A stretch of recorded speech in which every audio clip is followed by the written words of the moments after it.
ITALK, October 16, 2019. We still might expect Stuart, but we do have a quorum and we're past 9:30, so I think we'll go for it. So welcome everybody. The first item on the agenda for today is the approval of minutes, and as most of you probably recall, we have the minutes from not only the last regular scheduled meeting, but we also have the minutes from our the special session that we called that was on September 16th. I don't know if we, why don't we take them separately? So to item 1A, which is the regular session meeting minutes of September 11th. Any comments on the minutes? I've read them. They look good. I would move approval. Second. Comments? All in favor? I'll abstain. Abstain. Yeah, you can still vote. I still vote? Okay, Yeah. I'm good. Yeah. Remember from when I that's chose this right. 20 years ago, I had asked that question. That's right. It's been a while since I've been on the committee, so on that. You're allowed to vote. All right. Okay. So then, item 1B is the set of minutes from our special session. Anybody have any comments on those minutes? Or I would entertain a motion. I'll make a motion to approve the minutes. Second that. No? All in favor? All right. Do we have any public comment speakers? You know, I want to just say a few words just to update the group and talk about the follow-up to the special session. As you know, we had the special session and made a motion and a recommendation that was included in the staff report that went to the board that same Friday. There was an opportunity for us to speak and convey what we had in our motion, convey to the board, and we were given that opportunity, and I think Greg and Stuart and I attended, and then I was invited to speak and convey our thoughts and our motion to the board. And I think that you probably all saw how it played out, or if you didn't, if you weren't there, it was in the newspaper. But they approved the alternative funding plan. But anyway, so I wanted, I appreciate that. You mean they approved. Which one did they approve at the end? Alternative. The alternative plan by Boss and McNamara. So, I just wanted to say a couple things. Thank you guys that were there. I really appreciate that. On short notice, we called a special meeting. Staff supported us well to do that, and they supported me well in helping, prepare to, to convey our message to the board. With some speaking points that accurately summarize, what our message was and so forth. So, there was effort that went into it by, those of you that were able to attend and have a special meeting another day. We came down and did that, and it was really rapid effort by and I personally, want to recognize and appreciate the staff, and then the attorney who helped with some of the stuff too. I mean,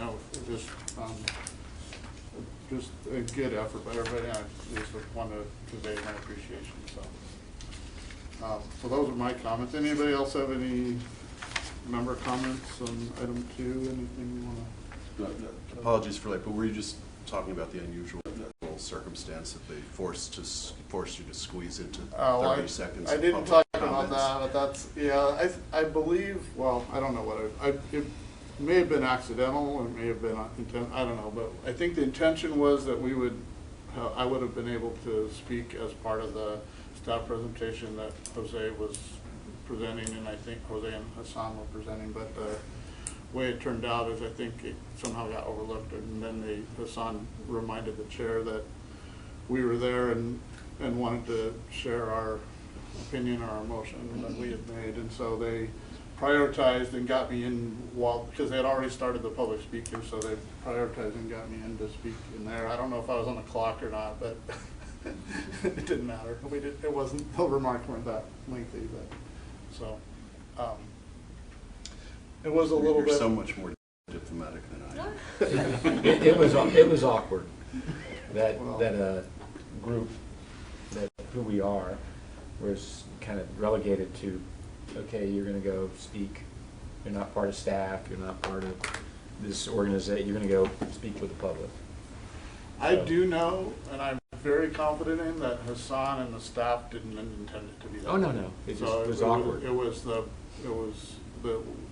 It happened, it was, whether it was intentional or otherwise, it was the board chair that directed that, not. Right. Had no, I mean, I just, No, no. yeah, it was awkward, but That's all I was I saying. do, Just I awkward. do have confidence that it wasn't at the staff level. It was all good intention and good planning, and just got derailed a little bit by how the chair ran the meeting.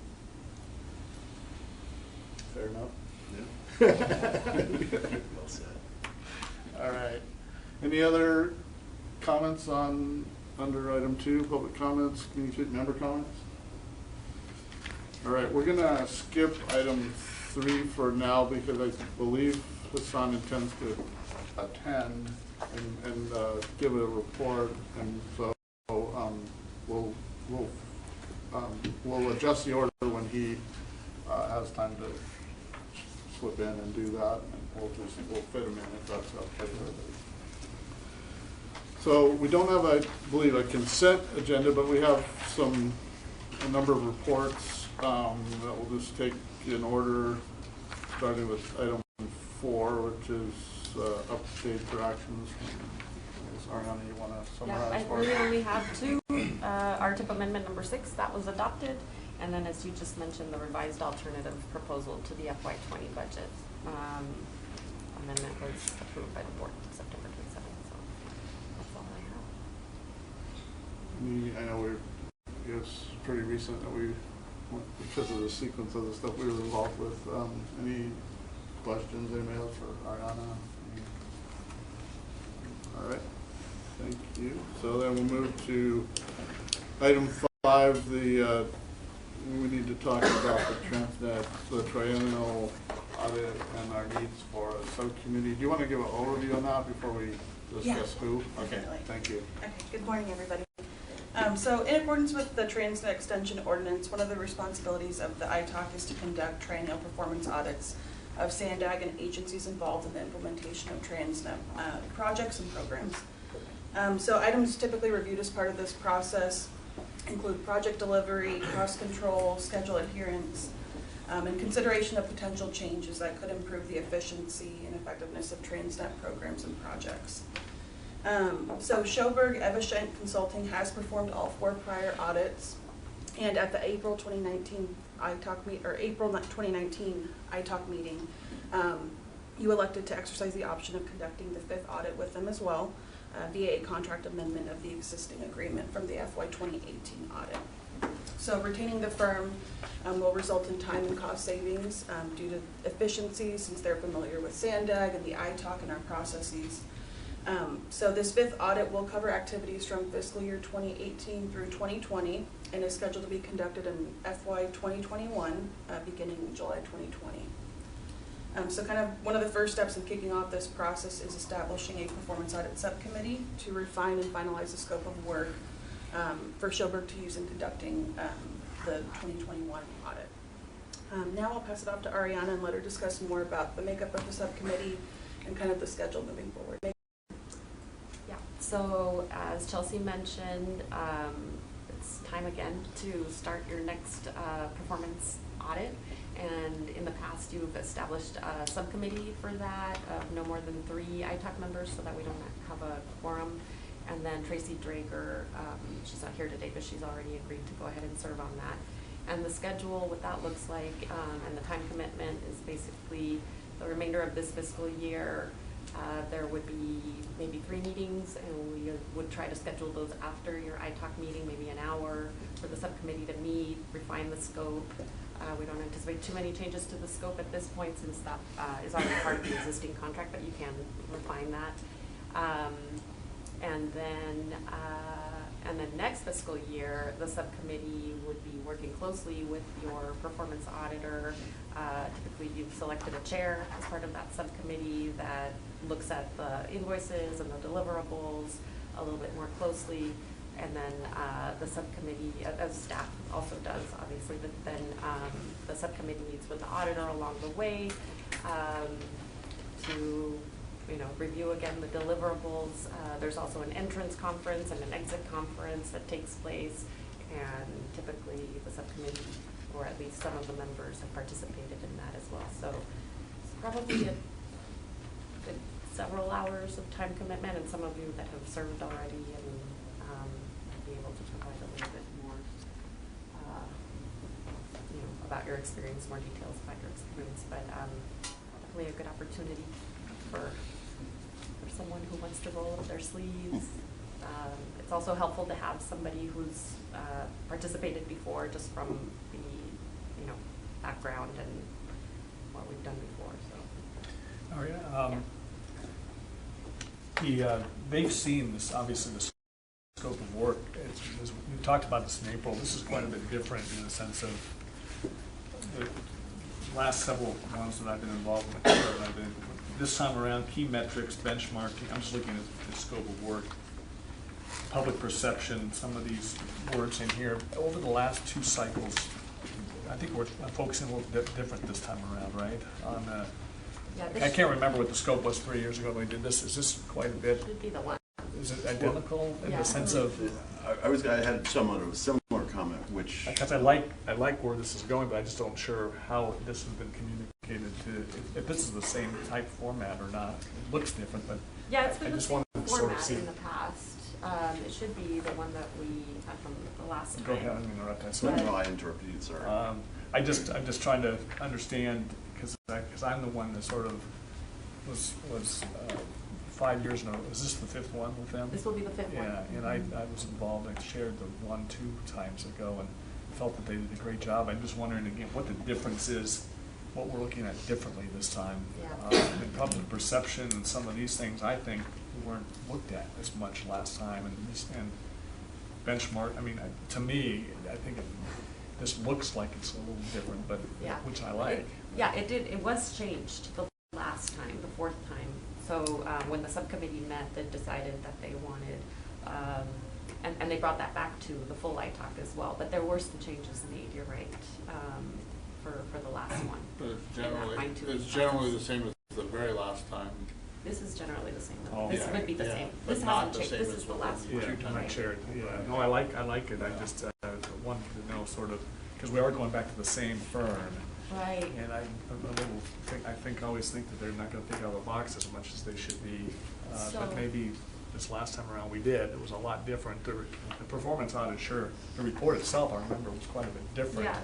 The last one, if memory serves, I think the subcommittee was more focused on outcomes as opposed to outputs. But then I'll also just make note that the last attachment to your report includes a memo from the performance auditor. And so usually at the end of any performance audit, they put together this memo that highlights some of the areas that you could potentially focus on for the next But I don't know if I got performance all audit. of it in there. That's Not that you good. have to Yeah. do everything, but it's like some of the ideas were to maybe perhaps narrow the scope, handle it in a couple different phases, and then they give ideas for possible focus areas. So those would be all things that the subcommittee could take a look at. And just lastly, the first meeting we have with them when they come, when Kathy comes in, or if it's Kathy or not, does the subcommittee talk about this as far as sort of, I can't remember if the first meeting is with them, do we really go over this about what they really intend to do? Yes, the subcommittee will meet and kind of spell out what their expectations are for the auditor going forward, and then to the extent that we can incorporate that into the scope, we would do that as well. And I think that's part of the process from my perspective, but then they also, that we have a contract with the scope and be agreed, so if we make any if we recommend and the committee wants anything significantly changed, we would have to potentially deal with budget too, right? Yeah, so, yes, right, I mean, because there's only it's a that. kind of a Right, and the hypothetical. contract spells that out Right, as well, so yeah. we're kind of limited in what we can do with regard to the budget. Okay, no, I But just, it's, right. no, I'm happy, I'd be happy to serve on the committee on that committee, because I thought 6 years ago was a good process, and I think they improved it last time from that, and so I guess hopefully some more improvements will happen. We got one volunteer that's advocating. Well, I was gonna say, and I don't know if you want to defer the conversation because Well, do you Mr. have- Crowd is here, but Good morning. Good morning. Do you have a few minutes while if we Yes, finish I this do, item? actually. Or- Yeah. Okay. I'm out here by 10 o'clock, so. Oh, that's 10 minutes from now. Well, we can continue this easy, we can pick this up easy enough, if the group agrees, and we can go back to your item. Okay, appreciate it. We'd be happy to do that, so. Thank you so much. Good morning to all of you. First of all, I want to apologize. Thank you for being at the meeting on the 27th, the whole meeting, and apologize for not giving you enough time to say what you wanted to say at the board meeting.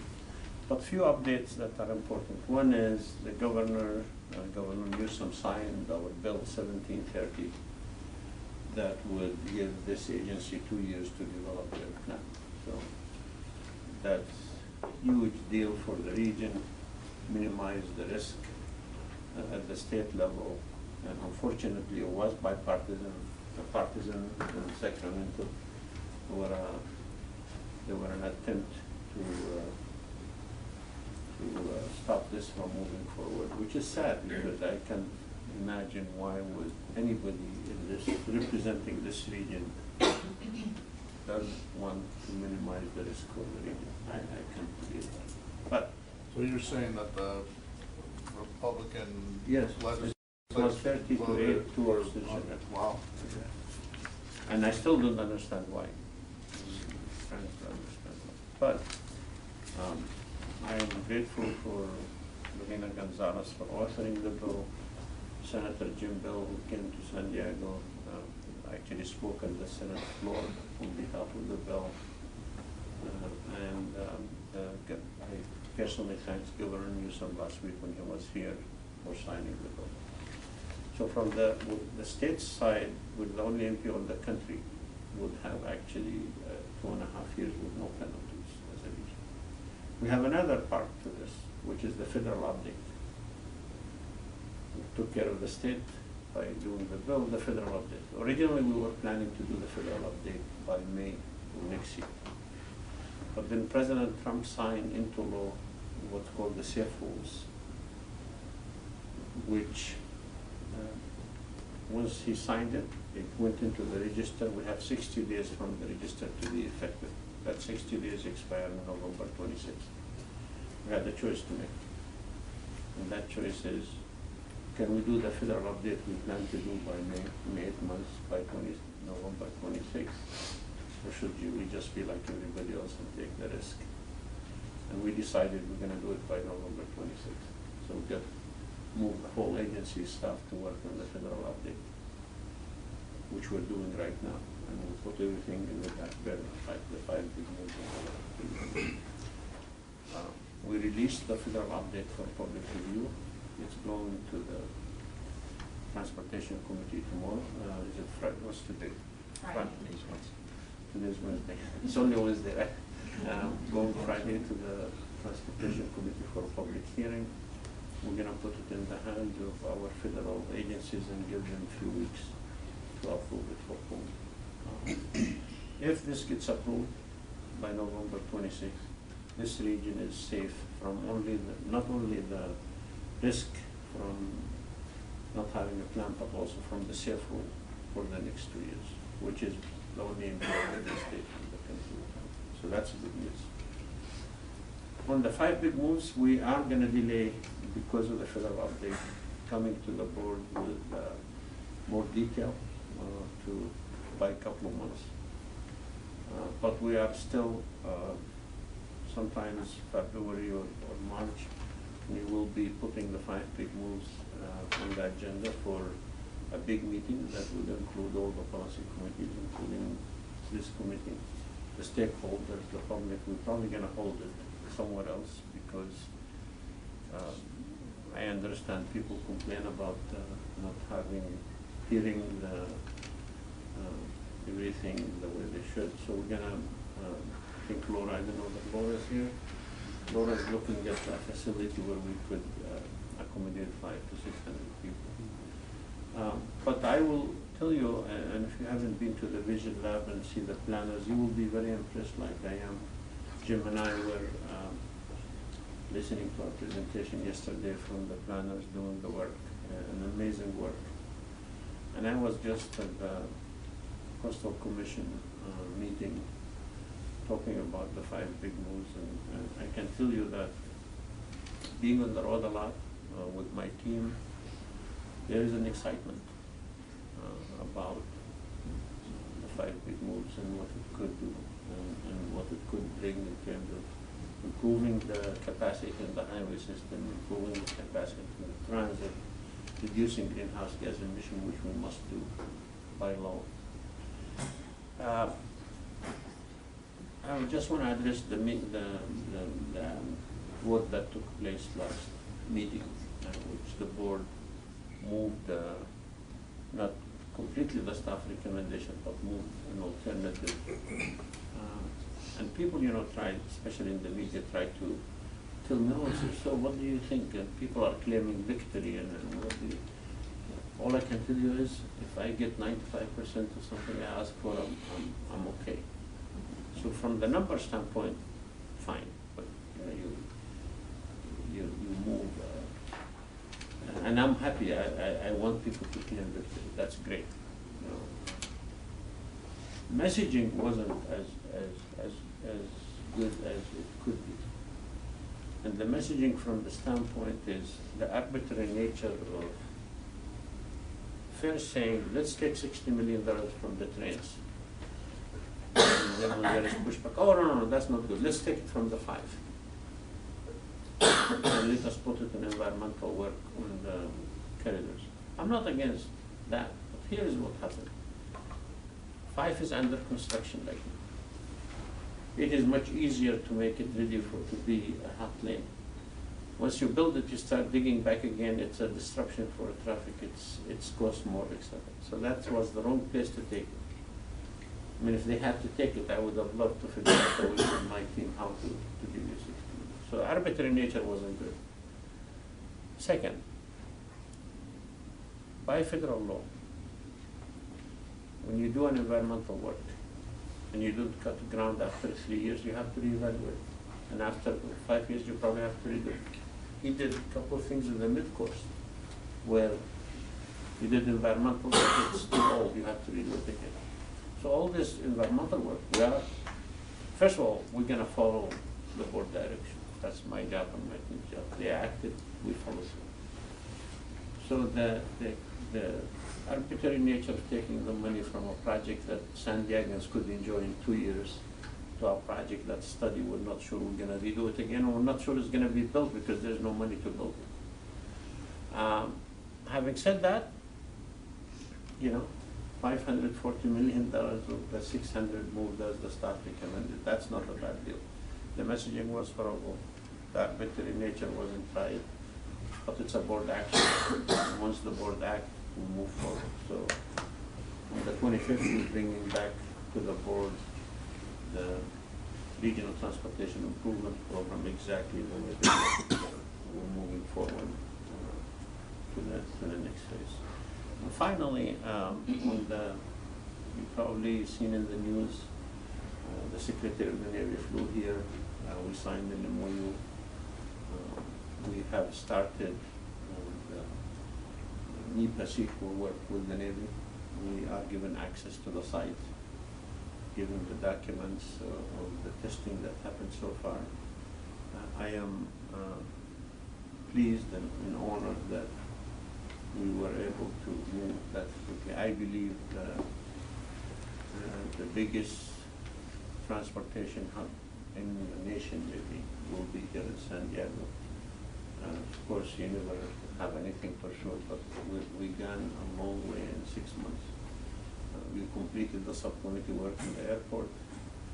We're moving forward with the Navy.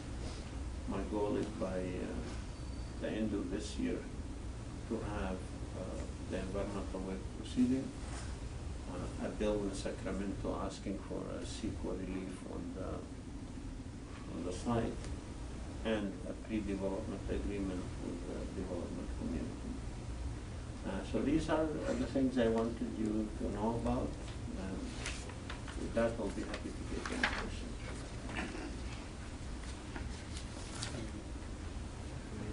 questions. Well, I've got one if you could help clarify, relate. Well, I've got one if you could help to the amendment that was passed.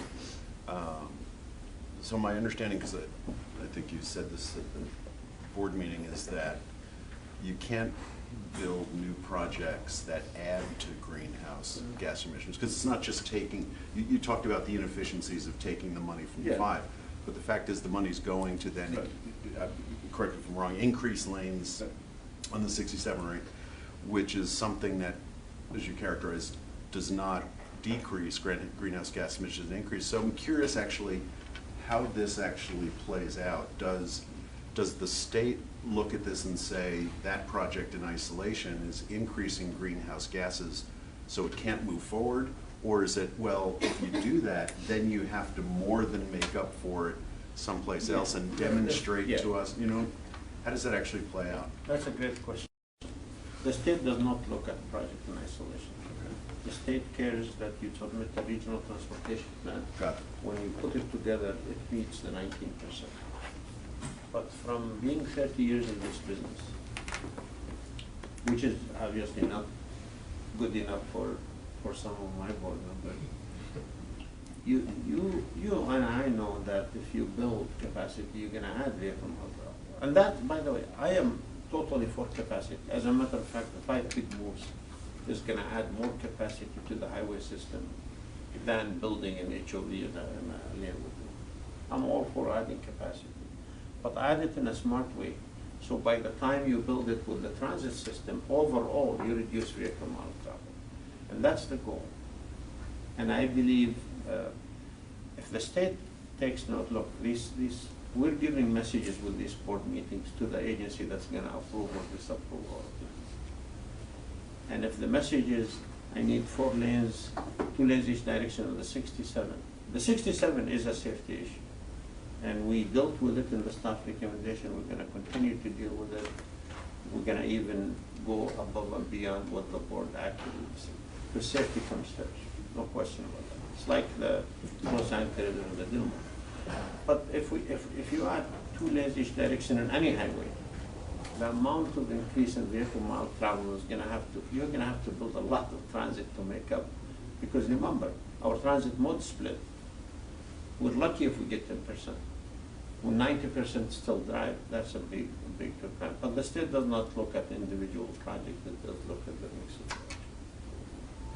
And would there be any review of this amendment specifically, or would it really just be wait until the new regional plan? Yeah, remember what the board approved last week would turn into the first 5 years of the plan, which is what's called the Regional Transportation Improvement Programs. That's going to be part of the modeling that we do for the plan that we submit to them. So it's part of it, but there's no special thing you have to do right now for that. I will tell you this. My job and my team's job is to make sure that this region is protected from not meeting the requirement. Because if we don't, we all lose. And nothing's going to stop me from doing that. No threat of any kind will stop me from proposing a system that meets the requirement, regardless of whether it matches the political, slogans or not. Having said that, I do believe that, and I said this at the Coastal Commission this morning, I believe that a lot of my civic leaders didn't get the memo that the world is different today. There is an executive order just signed by Governor Newsom that almost make it impossible to build any capacity. project, and I think, Brad, you're aware of that. Forget the law, it's the executive orders of Governor Schwarzenegger, Governor Brown, and now Governor Newsom. And when you talk to even our own Caltrans district, they're still trying to figure out what does that mean.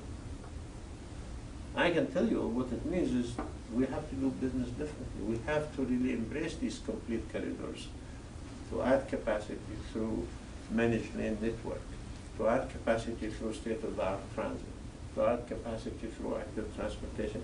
And unless we get there and then we continue just to fight highway versus transit, this region is going to lose badly.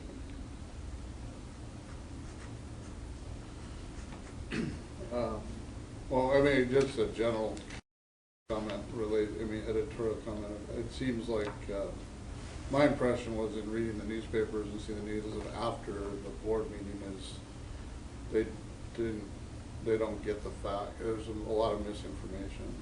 And the message that the press was conveying was inaccurate in a lot of ways. Well, you know, the way it was conveyed, I think you're right. Facts are the victim in this case. I think makes you feel like you're at war. You know, this one, this clear victory, and we're not at war. We're trying to advance something really. And by the way, you know, I mean, if you look at it from the number standpoint, what they did is fine. You know, they advanced most of the things. The number really doesn't mean much to me, whether you get 540 million or 600 million. But the messaging and the arbitrary nature, I mean, you don't just, and by the way, after the action was taken, people start calling from those who got money, says, oh, I didn't want this kind of money. I want a different color of money. Oh, we can't change the action. The action is the action. Well, we're going to try to help clarify, because arbitrary nature of this, that's why you hire staff and pay them a lot of money. Would it be nice to ask, this man here was the last 3 months getting calls left and right and trying to say, these are the facts, you guys do the politics. Have they asked him? I think he would have been very helpful to make sure that this 60 million are moved from. We were ready the night before when people ask us, what if to find $60 million, we're not going to have the negative impact that this has. But, you know, the action is the action. We march forward. I said, right? Thank you very much for having me. Thank you. Okay, so we're 3, 4. Okay, so we're back to the. Yes, the audit performance audit. Brad was volunteering. Yes. And we had a couple. You were up for questions. Yeah, so I guess I had 2 questions that perhaps Ariana or somebody else could answer. First is, given the schedule that we've seen here for the starting, based on at least history, what would be the proposed or the sort of general time frame for delivery or completion of the work? Is it typically about a full 1 year, or is that, or is it? So the project is budgeted in the next fiscal year, FY21, Right. which starts July 1, which we will be signed and ready to go so that they can start on day 1, because it does take the whole year for the auditors to, you know, do the field visits, there's interviews, Right.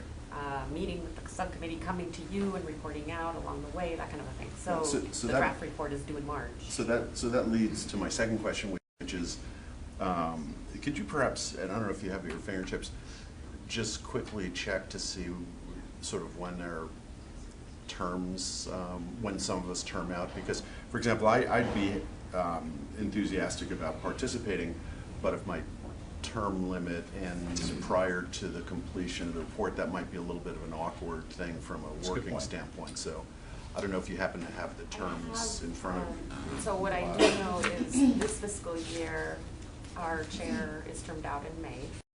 So, and then, so we'll have a new member starting in June. And then Sadowski will hopefully, is eligible for reappointment. Right. So, so we'll know more about that later this fiscal year And as then well. I come off at some point, 2021. think Yeah, I we're a can't little remember if I'm further 21 out. or 22. Yeah, Yeah.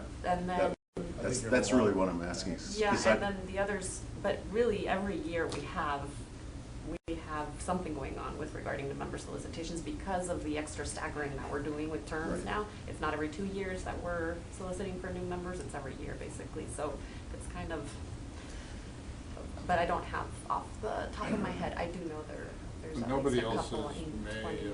of, nobody else is 2020 except me. Nobody else is this fiscal, everybody, we'd so get through- whoever would be anybody next else May would get through 2021 by most then. of then- it. So this will start. Well, again, I'd be happy to if the term limit thing doesn't make it inadvisable for me to How participate. many folks are we have Tracy and then And then two three of here, us. and then we So want. Tracy is And does not Tracy- voting. Right. So she doesn't count for Brown Act Yeah. Does not. purposes, got it, so we need one more If you want, it's up to 3, so. So, to your, so there's the problem of maybe trimming out before it's done, but there's also the issue of having everybody on the committee that's gonna leave as soon as it's done. And the next time it's done, nobody's got And not institutional. I don't know how Yeah, much so, of it. so if I understand it, these are senior members of this committee? Don't call me senior, call me I did just turn 60, thank you. So what I. Well, yeah. So we have a third It volunteer It as sounds well. like we have a third volunteer. And Greg Yes. also Yeah. knows. That's fine. As long as we got somebody who'll be around for the next one, so we have Good some point. time. Potential. It's another, this is called the board trick. Yes. Okay, And even Unless I'm if gonna they just- weren't on this one, they may have been on a prior one too. So, any other questions regarding this before we, I think, do we need to vote on a group, or do we just? Need a motion for, so would the Yes, motion you do, be please. appoint Actually, we're voting to appoint. So I need. Mr. Sadowski, yeah, so- Mr. Barnum, Mr. Halpern, along with And a chair. Mr. Drager? Yeah, and then a chair from those 3 Who, members. I'd be happy Would to you- chair unless would you be Stuart, I interested? mean, Greg, I'd be happy to do it. With You want. Mr. Barnum. I get the list. Be happy either way, whatever. Okay, so, Okay. Is that a So motion? Barnum? I just wanna. Would that qualify as a motion? why don't you restate it? So I Sorry. move appointment of Mr. Sadowski and Mr. Barnum as the chair, Mr. Halpern, along with Tracy, to the Triennial Performance Audit Subcommittee. I'll second that. So we got, so Barnum as the chair? Barnum Okay. as the chair. And then Halpern, Sadowski, and Drager. Okay, Need a second? we have Let's motion kind of- second here. Any other discussion, or any other questions or discussion on this before we vote? So the committee goes away, when do they come back to, so March of next year, they come back? with Yes, the so your draft first contract? meeting would be after your November ITALK meeting, November 13th. That would be the first meeting. Then we contemplate a second meeting in January 8th, following the ITALK meeting. Then we say that we potentially bring a draft scope of work back to ITALK, and then assuming there's no changes, they can approve it there, or we can take it back to the subcommittee again and then bring it back another time. All right, so we get to look at it in March, and we vote on it in April if we have any changes. Right. I have actually just one more question, but this doesn't impact the vote, so I don't know if you want to. Well, go ahead. So the thing I'm curious about is this schedule somewhat constructed backwards to initiate in July because that's when the funding is available, so that you really couldn't start sooner because of the funding issue? So. Or the let me auditor- maybe it'd be helpful to finish thought, because it just strikes me that given that this is now the, I don't know, 4th time or so that these guys Yes. are doing this, it just strikes me that from October, that we should be able to compress the pre-work schedule somewhat. So. well, Unless the budget funding question is the one that rules. The auditor could potentially do some preliminary work, in advance of the July 1, but not impacting budget. So it would, we are constrained by the budget. Mostly So budget. the Mostly work would budget. start July 1 officially. And maybe we can get into that when we sit down Yeah. and talk about that. So what's the I schedule? have my contracts All right. folks here. Sorry. Then what's the Karen, schedule? Logan, who's helping us out. Schedule past July 1st then, when they do all their work. July 1 is the official start. How long again is that process for them? It's a year-long process, And then we yes. come back to this, then we start seeing a draft at some point in 2021. Is that late 2021 or mid-20? So, right, so the draft report comes to you in March, and that's the March point of- that, March of 2021, which But is, so they're doing, when it says begin the audit, does that mean that on July 1st next year, they've already done all their? no, that's So when they begin. So it's less than a year, it's July to March then it takes. So by the time it gets For the draft, finalized. but the final goes in June. So, yeah, we take, the draft report goes public in March. Okay. But then it could still be I get it, potentially yeah. changed Yeah. based on comments received. And then the final gets accepted by you in June So it 2021. does. Good, thank you. All right, any other comments before we vote? All right, we have a motion and a second, all in favor? All right, unanimously? Congratulations. All right, so we're moving on, item number 6 is the proposed meeting calendar for 2020. Is there, let's see, So on this one, yeah. go ahead. So, we typically bring this to you in November. Last year, your November meeting got canceled, so we decided to bring it a little sooner if that's okay. And then, we're asking you to approve your 2020 meeting calendar, which includes the fact that you would not have any meetings in August and December. And we also need to know from you, since your typical November date falls on Veterans Day, whether you'd like to meet November 4th or November 18th. Do you know which week is 18th, the week before Thanksgiving? It's No, not the week of it's Thanksgiving. It's not the week of Thanksgiving. It's- yeah. 24th is the weekend, Okay. 23rd and 24th is the weekend before Thanksgiving. Does anybody have a preference? I mean, the 4th seems, Is just for information purposes, is Veterans Day in any way have impact on staff, whether it's you get to choose to take that day versus some other holiday or? Oh, no, we're closed that No, day. Veterans Oh, Day you're is- closed that day. it is- Yeah. so this avoids that. Oh, sorry, We would so the normally have been Veterans Day's on the the 11th? 11th. We would have been the 11th, but Sorry, I they're misunderstood. suggesting either side of it. Got it, so, sorry. And my thought would be to plan it to be the earlier date. And Yeah. I would agree with that. Not that it matters to me, but. Are there any other implications in terms of when the board meets? Because oftentimes there are reports that are prepared That's kinda why- for the board that might come to us, and if That's we what- go too early relative to the board, then reports might not be finished, type of a thing? That's a good question, because typically the board only holds a couple meetings, well, typically the meeting dates are advanced in the months of November and December, right? Because of Thanksgiving and the holidays. So, so a November 18th meeting date might be, closer to the board meeting date, so to the Yeah, extent but that there's a. at this point in time, it wouldn't know what items are going to the board. Got it. But as So- we get closer to those dates and we see what's on the agendas or the draft agendas, at that point, that's when we try to, start managing, okay, should we bring this item to you earlier or that sort of thing. So it's too early? It is too early, Yeah. yeah. And they could work either way, because if they advance the board meeting, then maybe we would be wanting to be advanced, so we're prepared, Right. The 18th isn't that bad. It's good. I don't have a point of Does anybody have a strong preference? view. The other thing I would ask is there discussion at Sandag about, in general, reducing the number of meetings for committees like this? It came up with the audit committee. I don't know if, so you're clearly not proposing that, but is that something that's? Yeah, we'll Yeah, that well, first. so there is discussion about reducing the number of some of the advisory committees, but not of the ITOC. Oh, I see. There is a sentence here that meeting days, typically the ITOC cancels the meetings in both months.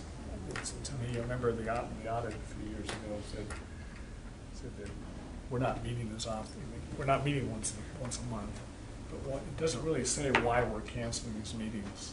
In other Oh. words, I know we've talked about The sort why. of, there's not a lot of So. Less agenda. less because agenda of- items, so it's not like we're canceling them because, Oh. but it's the perception sometimes, I think, the auditor 2 cycles ago did make a comment that I remember we're only that. meeting, we're supposed to meet 12 times, but we're only meeting 9. I think At the time. quarterly is what the bylaws say. So the ITAC is supposed to meet at least quarterly, so you're definitely doing that. You're doing more Okay, than that. I did not. Yeah. Well, that's actually a good point. So, if the real intent is to cancel those meetings, then why don't we just amend the calendars to show that we're not meeting those? Right, and I think that's meetings? what I would suggest, is that we go ahead and, as part of your motion, that you're not meeting in August and December. But yeah, but I would just then strike them from the calendar officially. Strike them from the list. But that would need to be part of the motion. I mean, I think generally that makes sense, but if we. Because that would alleviate Yeah, the I issue didn't know that that it's Brad quarterly. I raised. always thought that it was once a month. That we were- Quarterly is what the bylaws say. I think it's at least quarterly.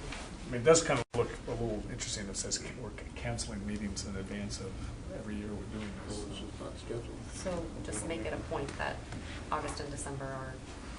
Yeah, just take always- them off the list if Yeah, that's the okay. intent. And if something Sure. comes up where we need to have Schedule another it, you meeting. can always do that. Because it's also typical that the board and other committees are silent in In August, yes. July or August or in December as well. Not December Not December. so much, but Stuart, I think sometimes I they're can- canceled. I think I can make a motion. Makes everybody happy. Yes. So, I'd like to make a motion that we approve the calendar with the November 4th date as the scheduled date for November, and that we remove the August and December meetings from the calendar. Second. All right, are there any other comments, thoughts? All fair? Thank you. Thanks. All right, so item 7, we have, is this here or? Oh, there we go. Chris Cluth. I just didn't look right. He was sitting over there and I didn't look. Thank you. Good morning. My best to keep you guys on or ahead of schedule. So this is a proposed program budget amendment for our Go by Bike program for construction outreach. This is a grant that we got from the statewide active transportation program earlier in the year for $1.38 million that we matched with a little over $500,000 in-kind services or in-kind time from our staff that we're already planning to do some of these types of activities. So this will amend the CIP, and we'll use these funds to apply the program to about 18 projects that we have in the city of San Diego. In the most urban areas, these are our highest priority projects, many of which we have going into construction actually in the next couple of months, and several more throughout the next couple of years. So there's a lot of activity that we can do to help the program and to help the projects. And so what we'll be doing is, as part of the construction, working with our communications team to augment some of the typical outreach that we would do and use this opportunity to really be able to explain to folks during construction like what they should be aware of and what's going to be happening, and that'll kind of help with on-road safety of the people who are already using that. But also we'll be able to have actual projects that we can use as examples of kind of what we'll be doing moving forward, what the project is going to do, what kind of changes to traffic patterns people will see what you, as a driver or as a pedestrian or someone riding your bike, what the benefits of the project will be. We'll be able to reach out to, there's a number of schools, I don't remember how many, but kind of integrate some safe routes to school practices as well with actual projects. So it's kind of a hands-on opportunity to reach out to parents and kids for that. And then some marketing also that we can do, that we can tie into our larger Go By Bike marketing effort and branding. And then we also are coordinating this with, I can't remember the exact name of the program, but the City of San Diego and their whole climate action plan effort has similar activities. So we coordinated with them on the application, and we'll be coordinating with them as we move forward. So that's it in the nutshell, what the funds will be going for. So the ITALC is asked to consider that this budget amendment is consistent with the Transnet Extension Ordinance. And so next up, we are taking the same item to the Transportation Committee this Friday. And should they recommend approval, it will be going to the Board of Directors the following week. And we will start applying these activities and outreach to our Georgia Meade Landis project, which will actually break ground in November or December of this year. With that, I'm happy to answer any questions. So this is basically, and what you're taking to the board is you have some new funds. As I understand it, you have some new funds, and this is allocating those funds to projects, and so you need to take to the board the amendment to do the allocation. Yeah, we have to accept those funds and put them into the official program budget so we can start spending them. Yeah.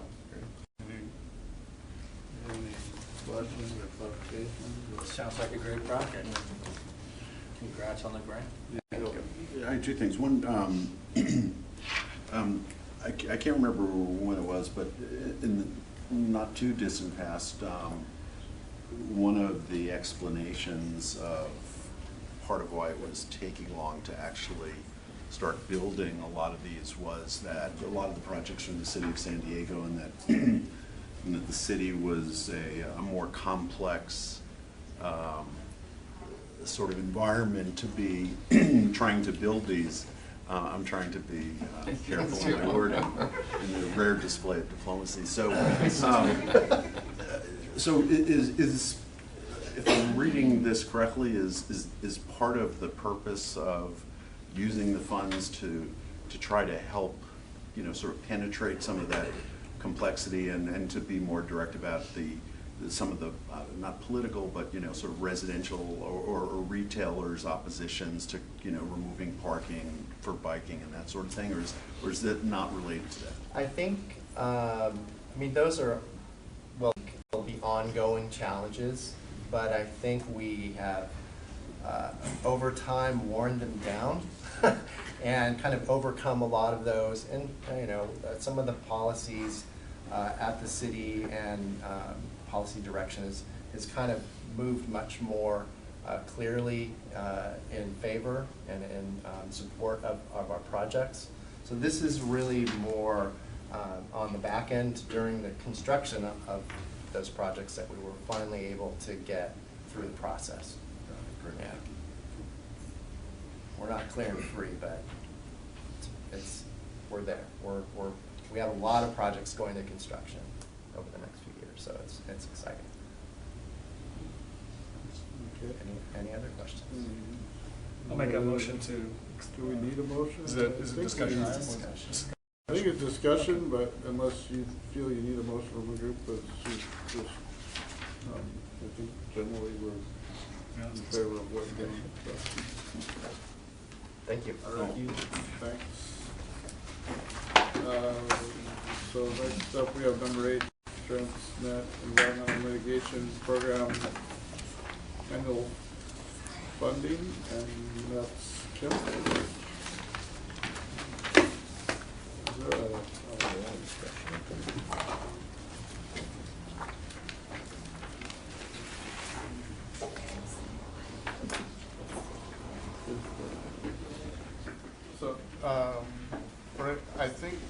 think the actual PowerPoint's in our electronic version, right? No, it's But not. if somebody wants a hard copy, it would be up there. Yes. Okay. I can get some, anybody want? I would like one if you don't mind, if they're already printed. If they're not, no. Okay, good morning. My name is Kim Smith, and I'm the program manager for the environmental mitigation program here at Sandag. For those of you that I have not met you before. But item number 8 on your agenda is the fiscal year 2020 proposed annual funding allocation for the regional management and biological monitoring provisions of the EMP. And this action is necessary to implement the Transnet environmental program in fiscal year 2020.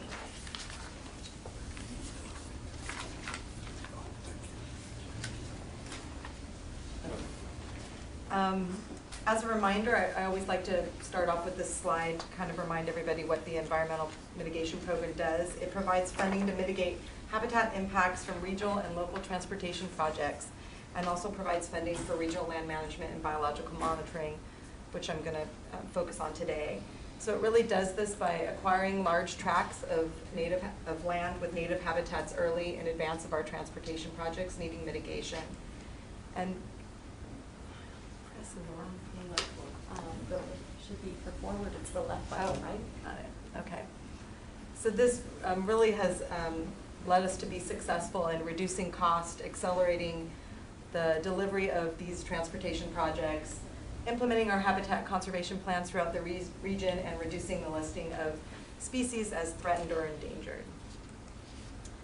So today our request for discussion focuses on our Habitat Conservation Fund, and this is funding that for the regional land management and biological monitoring provisions of the EMP. To implement the EMP, the Sandag Board of Directors entered into an MOA with Caltrans, the United States Fish and Wildlife Service, and the California Department of Fish and Wildlife.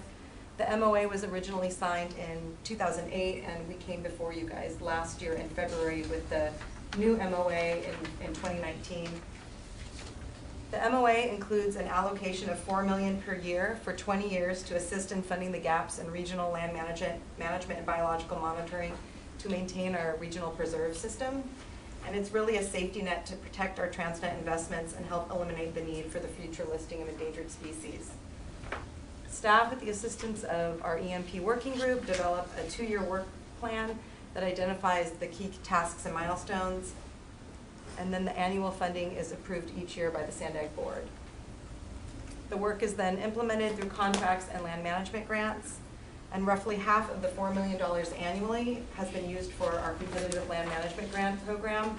And to date, we have successfully completed 9 cycles of this program, and we hope to move forward with our 10th cycle in the fall of 2020. So what is the 2-year work plan? In 2014, staff worked with its consultants to implement the management, or to construct the management strategic plan shown above. The MSP is a framework developed to coordinate adaptive management and monitoring efforts across our region. It is a technical document that provides recommendations for species. Priorities are based on species endangerment, habitat types, threats, and opportunities, and it develops regional objectives for efficient and effective use of regional management and monitoring funding. In 2018, staff worked with the EMP working group to take these technical recommendations from the MSP and develop them into a work plan for fiscal year 2019-2020. The work plan, shown in attachment 1, pages 41 to 49 of your report, defines these goals and milestones, and then it tracks and monitors the implementation actions. And the work plan was brought before ITALC in the fall of last year and was approved by the Sandag Board in October of 2018. Attachment 2, page 50 of your report, depicts specific recommendations for the allocation of fiscal year 2020 funding for regional management and monitoring, split between the 4 strategic goals shown above: sensitive species, native vegetation, regional collaboration, and wildlife movement. Examples of the key milestones for each goal include, for sensitive species, it provides funding for region-wide California gnatcatcher surveys to determine the status of this federally threatened songbird. And past studies we're finding that gnatcatchers are dispersing as much as 100 miles from San Diego to Riverside County along the I-15 corridor. So this is really showing how important it is to preserve connectivity across our region. the picture on the bottom right, it's kind of dark, native vegetation. This is our Hallmark West mitigation site in northern San Diego County. And this is a coastal salt marsh restoration site, which is mitigation for the I-5 North Coast Corridor project. It's in year 3 of its restoration, and just last spring we had a pair of federally endangered ridgeways rail show up in our site. So we're hoping that we're moving along the right track to meet our success criteria. And then for wildlife movement, we're working with the United States Geological Survey to determine the movement of mule deer across the county using genetic DNA fingerprinting to better understand connectivity and how this affects other wildlife populations, including mountain lion. And then finally, for regional collaboration, we continue to work with partners in San Diego, Riverside, and Orange County to implement a region-wide camera monitoring strategy utilizing existing monitoring projects in progress on the mountain lion. And this strategy will develop data management and photo processing tools that will help to better identify species and individuals. And one of the goals is to really, at least for the mountain lion, is to, now when they track individuals, they have to put the tracking collars on the mountain lions that you've seen. And so we're hoping that we can use these camera monitoring strategies to better identify species and not have to, put the cameras on, affect their daily life. So, pending the Transportation Committee recommendation and the Board of Directors approval, the proposed management and monitoring fiscal year 2019-2020 work plan would be implemented through 2020. Implementation would help eliminate the future listing and promote recovery of endangered species by providing biological monitoring and land management to proactively address the decline of endangered species in their habitats. And this work and other work done on the EMP is summarized each year in this annual status report. And we came before you guys in February, we still have over 500 of these, so provided you the annual status report, and we'll be back in January, February to provide the next year's annual status report. And it's also can be found on your SanDiegoMoving.com website. So in summary, the ITOC committee is asked to discuss the proposed allocation of $4 million in funding for fiscal year 2020 for regional land management and biological monitoring. That concludes my presentation, and I think any questions you have. Any questions? Thank you. I'll turn this way first. So. Kim and I spoke, and okay. This is it's a good plan. My only concern question was related to the program administrator, and if I think I understand correctly, there's a new bill that is causing a little bit of a hiccup, and then in 2020, this is expire in July 2020, and then you start a new program. We would come before you for funding in 2021. Yeah. So we did have some leftover funding in this category. Our administrator for our regional entity, for reasons she left the program in October, so we did have some savings, so that's why it shows on the table that we're not asking for any additional funding this year, but the following year we'll be back. I think that position is key, and I just wanted to be clear that it's covered, and Correct. somebody comes on board, Correct. we'll be able to handle it. I just want to say, I'm impressed every year with Keith, and you guys do a great job for this program. I've really been impressed. The Santa Lea Lagoon, Jim, on the North Coast project, is that's Caltrans? Is that all? It's all part of Allen's CMGC project for North Coast Corridor. I've just always been impressed by what the final product looks like with all that restorations that's been done on the waterways. And I know all the animal issue, but I'm just amazed that you guys just do a great job between you and Caltrans. So really our focus this next year is on the lagoons. It's finishing up the restoration at Santa Lea Lagoon, and then we'll enter into our, I believe it's 10-year monitoring, and then in the fall of 2020 we'll be starting another lagoon restoration, San Diego Lagoon. It's just to the east of the Del Mar racetrack, and that's also mitigation for I-5 North Coast Corridor. Thank you. Stuart?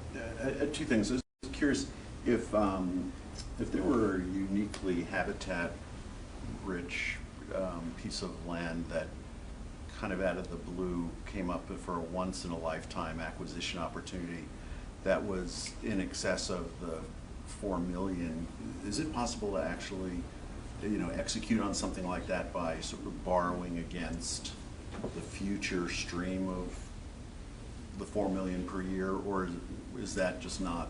So the 4 million per year is more for our regional management monitoring not funding. acquisition. So doing Got it. the land management grants, the contracts to do the research, more of the acquisition piece would be on our transportation mitigation fund side. And that would be, if we've got funding in there for local streets and roads, we've got funding for our early action projects, transportation projects. Pretty much now within this 10-year period, we're really, we're restoring most of the lands we acquired. Our big projects are the lagoon projects. So if it was a really big piece of, a great piece of land that was mitigation for some of these transportation projects, we'd have to see where in our funding we could fit that, but it's not really related to the 4 million. Gotcha. Thanks. Any other comments or discussion for Kim? Thank you very much. All right, to move to the RTIP amendment number 8, which I believe is to address what just happened at the board. Yes. Who is Sue? Over here. No, I'm looking. I I'm know. going. I'm trying to Sorry, I don't want you to get stiff next. All right. She's still. Yeah, thank you. Hi. So yes, amendment number 8 is the amendment which is implementing the board action on September 27th, but it's also a regular quarterly amendment, so there are a few other projects included in that. And approval of this amendment is contingent upon the board's adoption of the 2019 Federal Regional Transportation Plan that was mentioned earlier, which is also going to the board on October 25th. So the summary of changes is shown in attachment 2. And because more of the projects that were approved in that budget amendment are using federal funds and not transnet dollars, you'll see a lot less of them in your version of the amendment. So that's why it's a little bit shorter than what will go to the board. But also because the RTIP is a 5-year program covering fiscal year 19 through fiscal year 23, and the budget amendment included funds in 24 and 25, those funds are not included in this amendment, and we'll be programming them in the 2020 RTIP, which is scheduled for September of 2020 with the board approval. So you're saying the dollars here won't matter, say, what we saw at the board Right. summary because of the Right. overlap of years? Right. Okay. Yeah, so I'm sure Stuart already had questions about that. So just to point out, those projects which do have Transnet in the outer years, which we'll be adding, are the I-15 transit priority lanes in the DAR at Claremont Mesa, the 805 transit priority lanes, and the I-5-805 HOV conversion. So those hopefully will be able to be added in the 2020 RTIP. So, and in addition to the budget action that's programmed here, we had included some ATP projects which were awarded by the CTC that are programmed in the group listing for active transportation. The 1 Street project was completed by the City of San Diego, and also the city had redistributed some Transnet from their street resurfacing project to the medians project and the bike project. These increases were too large to be included in the admin mod, where most of the other projects that the city submitted were in the admin mod that we approved in September, I believe. So at its October 25th meeting, the board will be asked to approve Amendment 8 to the 2018 Regional Transportation Improvement Program. The ITOG is asked to review and comment on the Transnet projects included in the amendment. As this amendment is still in the public comment period, we will inform the ITOG at its next meeting of any significant comments which impact the amendment. So that's really all I have. Are there any questions? I'm just getting through this, but I couldn't recall off the top of my head, but the 60 million that came from the I-5 corridor, was any of that Transnet money? No, it was all. So that's. I think it was mostly federal. It was mostly federal. Okay, so it's in the RTIP amendment, not in our packet. Right.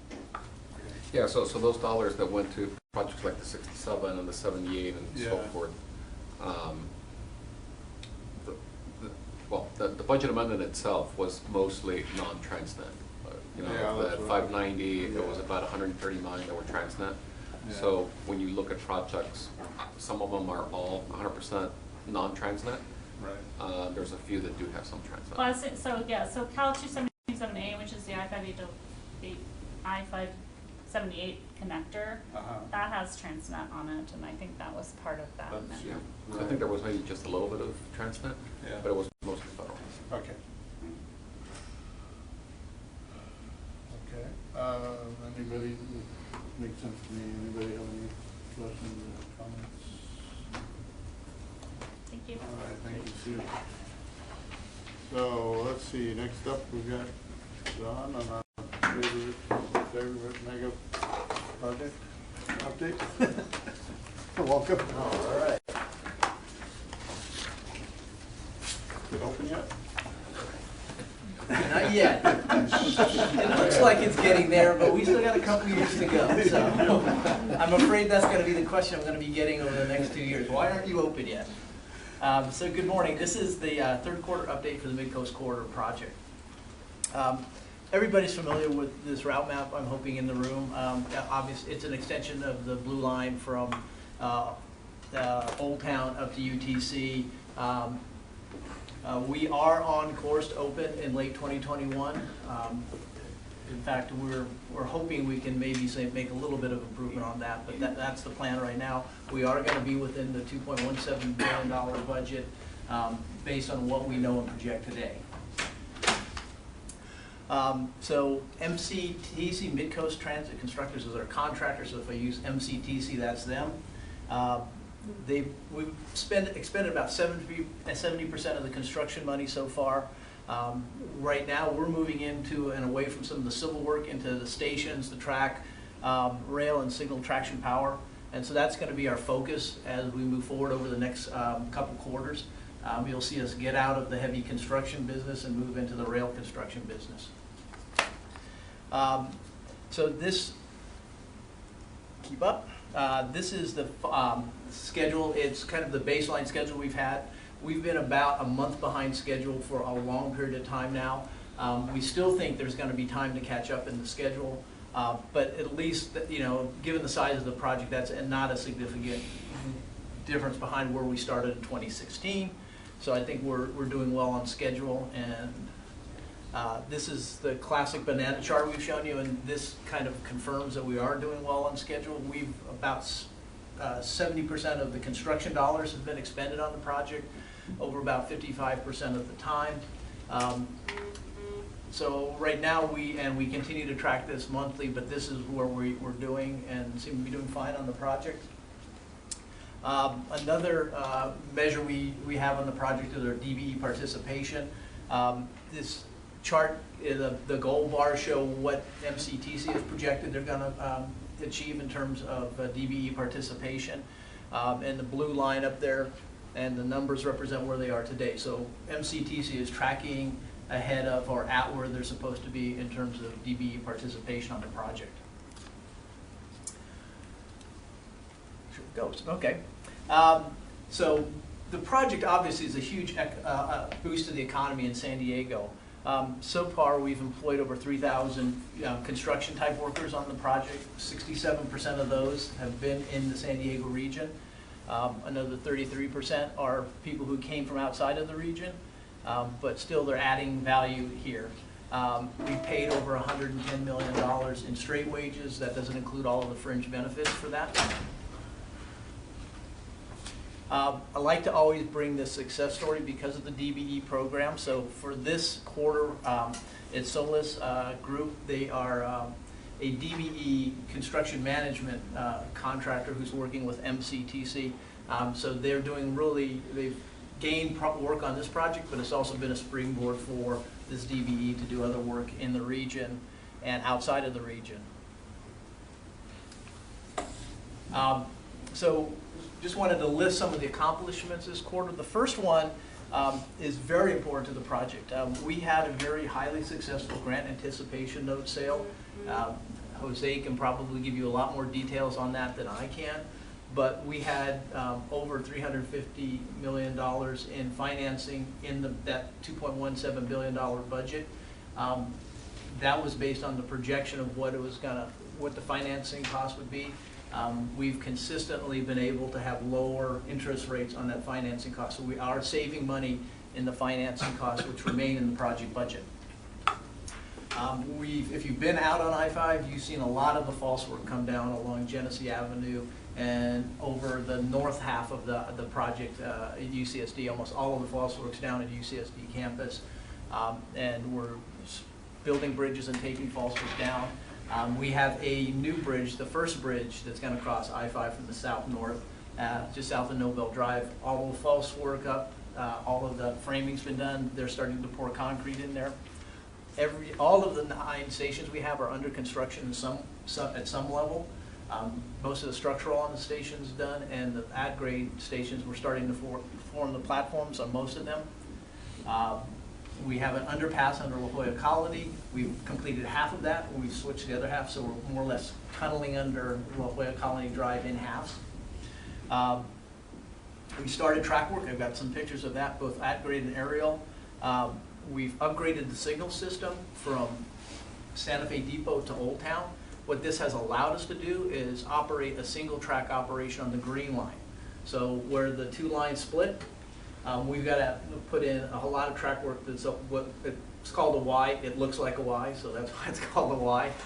But right now we have to single track the green line to put in, to give us the room to put in that significant amount of track work. So that's accomplished right now. The green line is running on single track.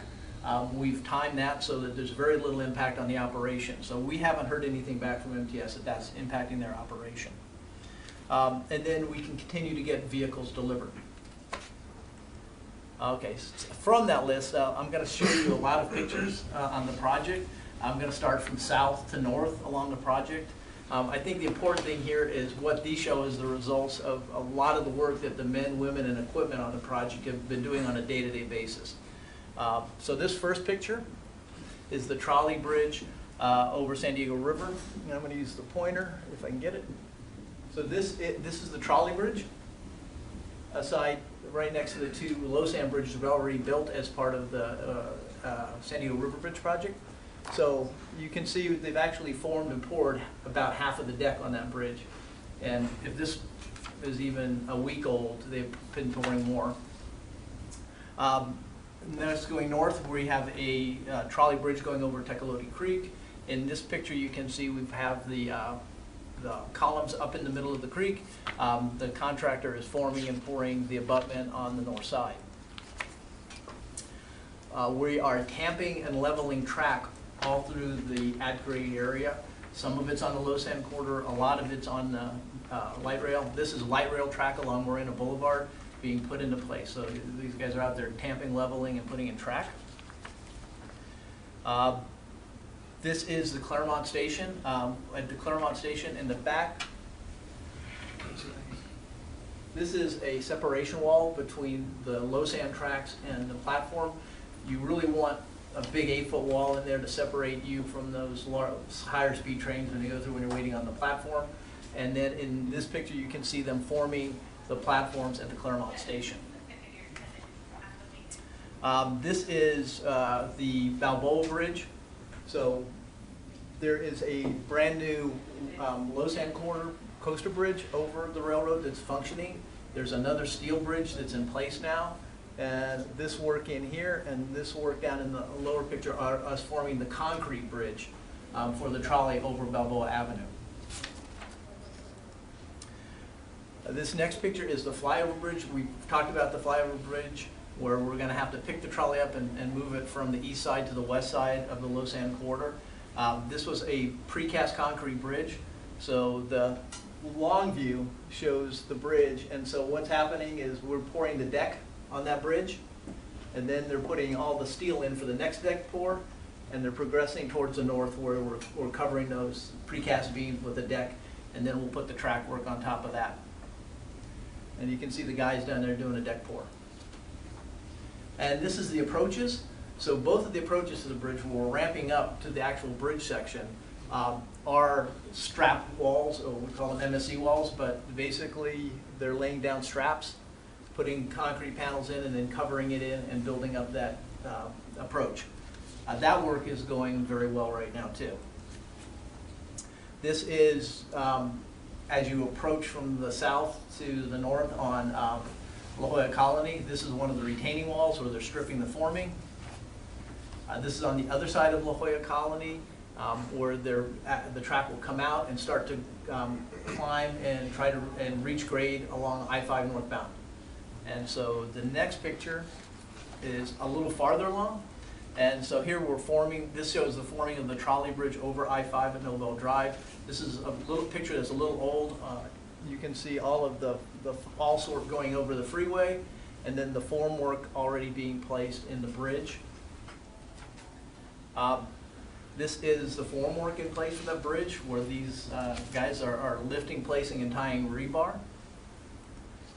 The next progression, this is a fully formed viaduct, and this is a little farther along, closer to the Millville Drive station. I always look at this picture, and you have to consider the skill and knowledge of the construction workers who had to put all that false work up, put the steel in there, and then place these forms in there. I mean, it's a very intricate operation, takes a lot of knowledge and skill, right down to the guy who's wielding a hammer. And this is a deck pour at night. A lot of our pours along the I-5 corridor are at night. We're either closing half of the freeway, a lane of the freeway, half of the freeway, in some instances the full freeway. I always like to say that Midcoast actually benefits from the geography of where we're at. With the 805 and the 52, moving people around the project, we have to do this, really prevents the kind of Carmageddon you might find somewhere else in San Diego if we had to do this kind of thing. This is them placing track work on the structure. This is interesting, where we're actually supporting the rail above what we will eventually place as the plinth where it will hold the concrete. So they're precisely doing the alignment and grade of the rail, supporting that above. Then they're pouring concrete in these areas with the reinforcing. And once that concrete's set, then they'll release the rail. So as the temperature changes, it'll move the rail around. So you release the rail, let that form up and harden up, and then they strap the rail back into it. But because you did that, it's at precisely the right grade and alignment when you do construction. This is actually the UCSD viaduct at Pepper Canyon. In the last quarter, we actually built a pedestrian bridge over Voigt Drive. And so this is the Voigt Drive station. It's been in there for a while. This is the pedestrian bridge that was put up. So that will connect the Proy School, the hospital, the Scripps Hospital, directly to the station. And if you've been out there, Scripps is actually actively building a parking structure right next to this bridge. Is there vehicular access to that station? Well, like if a hospital, if somebody wanted to be like shuttled over to the station, somebody wanted to like that was, couldn't walk or? No, we don't. You know, actually part of the presentation we're giving to the TC talks about mobility hubs. So there will be a lot of mobility activity there. So if you wanted to say, if you couldn't walk and you wanted to take an Uber to Scripps, or you wanted to go down to Thornton Hospital, there's that. In the future, there probably will be an automated system, you know, of self-driving vehicles of some sort that would allow you to do that door-to-door kind of service. And then this is Executive Drive, and oh, didn't throw the picture over. No, I'm gonna go back. So this is Executive Drive station. Executive Drive also was built. I mean, this is Executive Drive, but the guideway along Genesee Avenue was also built precast. It had different types of precast members. But here's the deck that we poured on top just recently, and this is the station, and these areas were formed and about ready to do the pour for the platforms. And then this is the UTC station, the last station in the alignment, looking north along Genesee Avenue. These white strip areas are where we've actually placed the deck on the precast beams. And then this is the Executive Drive station back here and UTC station here. And then that's the transit center at UTC. And that will be all connected with pedestrian bridges and elevators. So those two major transit hubs will be connected over Genesee Avenue. So, you know, why do I show you all these pictures every 3 months? I just think it's important to talk about and show the accomplishments here. We've got a dedicated group of construction people. I got CM field staff out there, designers and project managers, and we're all kind of pushing behind each other to get the project done. And so I think it's just important for the ITOC to see what's going on out in the field. Going up some of the project risks, we every day are assessing and managing risks on the project. That's essentially what project management is. Right now, we've identified our highest risks on the project. Still remain, if this slide hasn't changed significantly, it's the unsettled right-of-way costs for a couple of big properties, mostly La Jolla Village Drive, but a few others. We've had Fez Street substation on there. We have substation sites everywhere, but we're trying to get a substation site on the SDG&E substation, their substation, that's behind some of the apartments off Fez Street near Genesee Avenue. And I've actually just yesterday had a meeting with the folks. Sorry. Oh. I just had a meeting with those folks, and I think we're making good progress with SDG&E. So I'm very hopeful that we will work out a solution to put that substation there, because there's really nowhere else in the UTC area to put, you know, this large traction power substation. Cost is always, when you're in construction on a multi-billion-dollar project, construction costs are always an issue. I would say right now we're in a situation where the heavy civil structural construction costs are very much diminishing, and we're out of the ground, and we're about to finish up a lot of the structure. We are starting the next phase, which is track and systems work, and every time you start a new phase, and stations as well, there's the potential that there's risks that you don't know about yet in terms of the cost or constructability of the project. Having the CMGC on board from the beginning helps us reduce those, and that has been significant. But still, it's a new phase. This is, again, the property, no significant change on the property. I think we might have settled one property since we were here last quarter. Some of the property owners are waiting for construction to assess damages, and then some of them probably will end up in court before we figure out the value of what we're going to have to owe the property. And this is community outreach. This has been, I think, one of the big success stories on the project as well. We have a lot of stakeholder outreach that both MCTC and SANDAG is doing. We answer public inquiries and respond to comments quickly. We have a lot. I was just out to the Claremont Community Council yesterday, so we meet regularly with them, and we have an event. And so I'm hoping this will actually work. This is Hassan. And Ramon Arelas, if you know him, he's our construction engineer, out on a pour that we had on the deck. Will actually change the way people look at transit, because you'll be able to get in the trolley from the border without changing seats all the way here and do it in shorter time than you do if you drive in the peak period. This fits exactly into the vision we're working on right now at SANDAG, the 5 big moves. First one of the 5 big moves is the complete corridor. A complete corridor is where you give choices to people, more than just driving. So this project will give additional choice that's real, that's convenient, that's safe. We are serious about building a new future for them, yes. The work that we have going on behind me tonight is just one additional step to get us to the finish line, to the point where we can have this new trolley facility open to the public towards the end of 2021. I hope the public would appreciate the kind of work that gets into a final product like this. This has been over 10 years in the works, but we're building a project that's going to be for generations to come.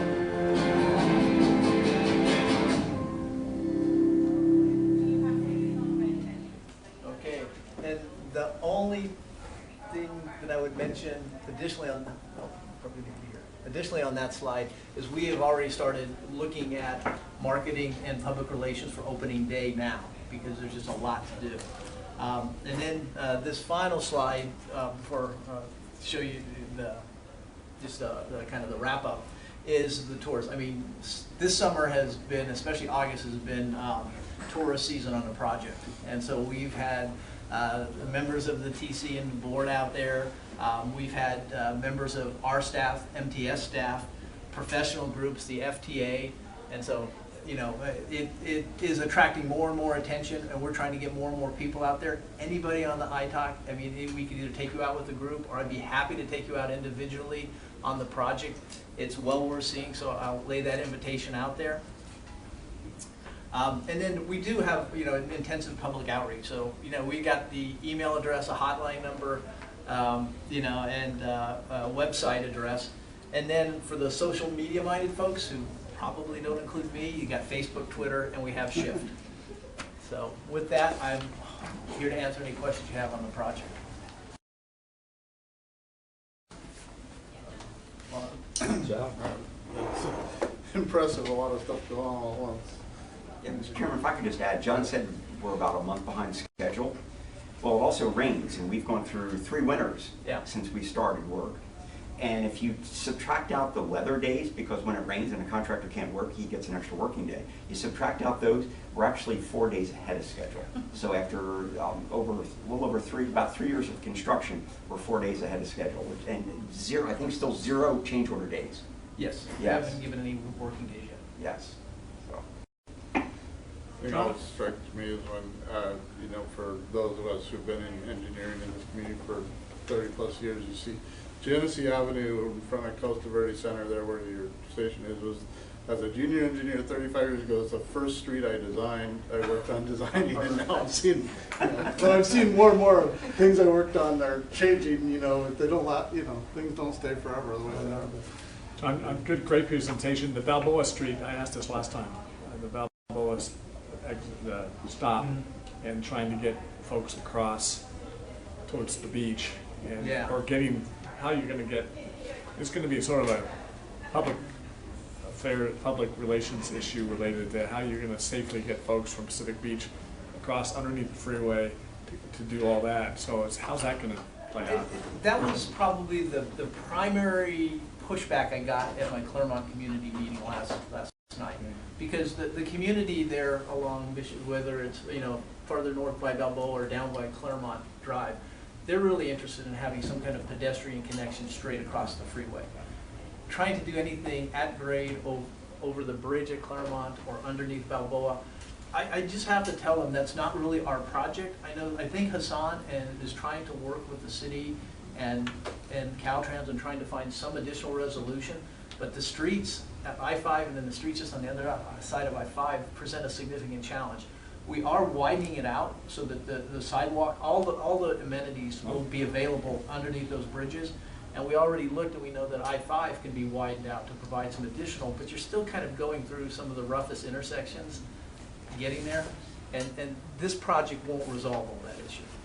And then in the long run, as far as tax measure in 2022, is that overpass in the works possibly in that? Would that be I don't know if I can answer that question. You mean the bridge over I-5? Yeah, well, I've been in contact lately with the city of San Diego about that, and I know they had some discussions with Caltrans. I don't know to what level, but the city was taking the lead, because like John said, this is not, the funding is not in the Midcoast project to build that project. Correct. But obviously, it would be an incredible benefit to that whole community. In fact, when you think that you could link that whole community up and down Marina over to this world-class resort of Mission Bay, just by a few, you know, some additional pedestrian facilities, it's an incredible opportunity to do that.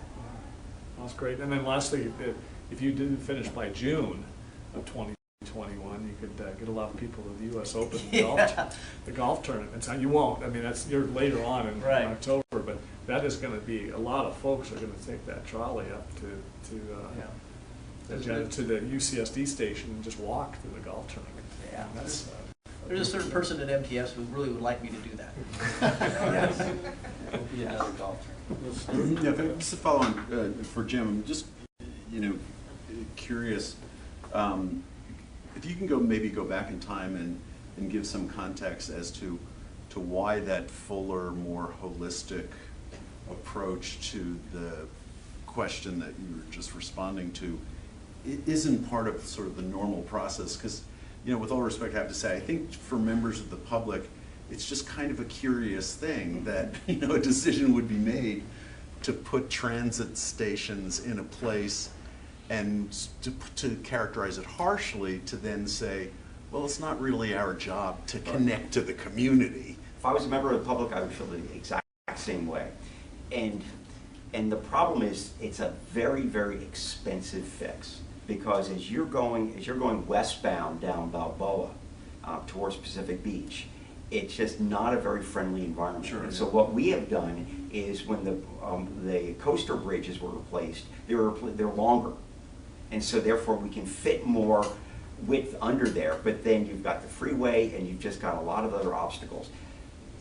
Having that connectivity is important, and we do take steps all the time to add to that connectivity to stations and things to make it easier to access. That was just a tough pill to swallow. This project was also developed and scoped out before there was so much emphasis on complete streets, which there's a great emphasis on that now. I can tell you that how we're attacking projects in the future with the complete corridors and the 5 big moves, that would absolutely be considered in a scope of a future type Midcoast. Yeah. Then you have to balance that with the competitive nature and how Midcoast ranks with other projects nationally to get funding. And so there's a pressure to keep the cost down so it stays competitive as opposed to having it grow. So there's a natural tension of what you build, but I'll guarantee in the future, as we look at more complete corridors, things like that will be considered. And what, if anything, it would give us an opportunity to start having those discussions sooner with the city of San Diego or with other folks that could be a contributor in addition. Cool, thanks. Yeah, I think the going forward perspective is really the important point here, so appreciate that. Thanks. Quick question. The bridge from the campus across the freeway, that's open now? Been open for a couple of months. The Gilman Drive Bridge, yes. What happened to traffic? There was a connection that didn't exist before. Right. Did they get the? I don't have any statistics from the university. I just anecdotally can tell you when I've been out there. There's a huge amount of pedestrian crossings there. I don't ever get out there when I don't see a student walking back and forth, because they have housing and they're building more housing on the east side that's relieving traffic. But we're going to now do a project, and Alan's group at Caltrans is working with our Midcoast group, and they're going to widen Voight Drive out, and that's going to allow us to close Voight Drive or narrow it down significantly to do that construction. So we're saving a lot of traffic handling and construction phasing issues by being able to close Voight, because there is that other opening. And in the future, when we build the DAR, the direct access ramp at Voight, that's going to be a significant project too, because that will allow the university to stay connected, because that's going to take complete reconstruction of the bridge. Did like your answer to Kai's question, the access to the deck there, folded in an autonomous vehicle answer to a heavy construction presentation that's showing you range. Well done. Well, we are definitely, we have Mobility Hub people working directly with us, because part of what we don't want to do is have them come along in 2, 3, 5, 10 years and have to rip out stuff. We can put in the plumbing for that future, those future technologies now, and we're trying to do that. Thank you. Thanks. All right. Speaking of future plumbing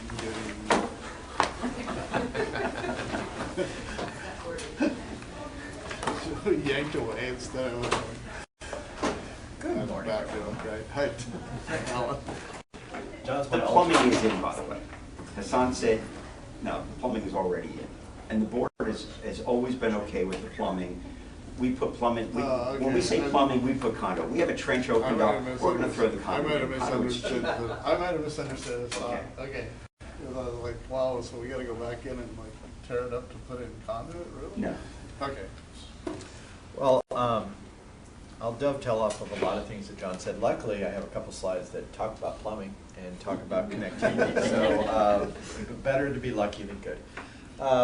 Like John said, it's our third quarter update for North Coast Corridor. And as a reminder, North Coast Corridor is about a $900 million project, joint venture with Flatiron, Skanska, Stacy Whitbeck. We refer to them as FSSW. And basically, the scope of work includes one carpool lane, one express lane from Loma Santa Fe and Solana Beach all the way up to 78. It includes the lagoon restoration, the replacement of the San Alejo double track or low sand bridge, and then a number of active transportation projects, all folded into one. Everything is under construction right now. In fact, some of the elements are complete, and we'll talk about those. The last piece that's not yet under construction is this section from Palomar Airport Road to 78. And we've talked about that in the past. We are on schedule to have all permits and design complete, right-of-way complete by the end of this year, begin negotiations with the contractor. The potential hiccup is the funding, the state funding for this project is out a couple of years, and we're asking the state to advance it. And that's sort of a function of how other regions are delivering their projects. We like to be first in line. If anyone fails, we'll swoop in, take their money, and give them our older money. So we'll talk a little bit more about that. We did, essentially there's 5 individual contracts out there that we negotiated separately. Like John, we're hoping to open, or we're planning to open traffic by the fall of 21. All these projects are on schedule. The only slippage we've had is on the big San Alejo project in the lagoon. We've talked about that in the past. That bridge moved out about 10 months, and that was related to those columns. Drilling those columns in the mud was a little more problematic than we thought. We did solve that. The good news was I had a little float in that contract. The critical path was the middle project, Manchester to Palomar Airport Road, and that project's on schedule. So even though one element moved out, the whole project as a whole still open to traffic by late 21.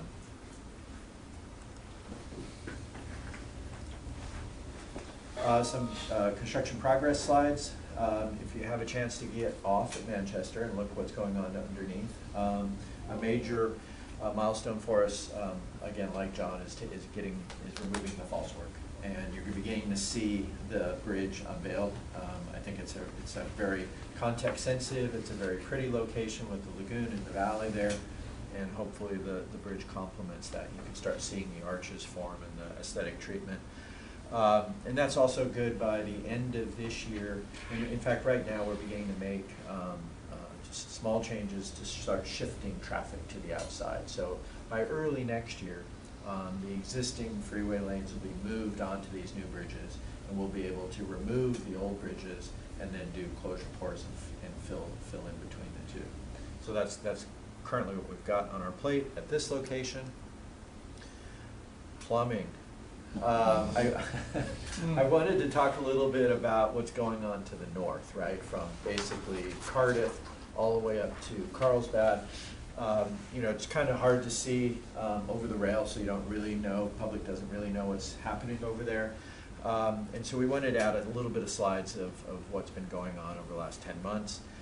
First thing is installing the conduit for basically the next operating system, all of the new technology that's coming to transportation, right? We've talked about, we don't really know exactly when and where those applications and what those applications look like, but the important thing is the plumbing's in place. And so it's kind of this plug and play analogy where we'll build all the plumbing in the infrastructure, and then as applications come online, we'll be able to easily adapt and get them open to the public.